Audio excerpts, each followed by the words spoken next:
Naomi Home presents the Ginebra Snow-Flocked Artificial Christmas Tree Assembly video. Before we begin, please make sure to have the assembly instructions on hand to follow along and have all the parts listed.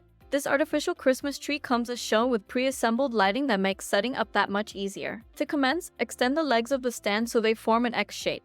Thread the eye bolts into the stand, insert the bottom section of the tree onto the stand, and tighten till the pole is firmly secured. Then insert the middle section of the tree onto the bottom section. Now insert the top section of the tree onto the middle section. Connect the Christmas tree lights from the bottom section onto the middle section. Do the same for the middle and top section. Spread out each branch and tip as shown. Fluff up the tree and fill in any gaps or holes, and the tree will look more full. And there you have it. Your Ginebra Snow-Flocked Artificial Christmas Tree is complete and ready for use. Thanks for watching!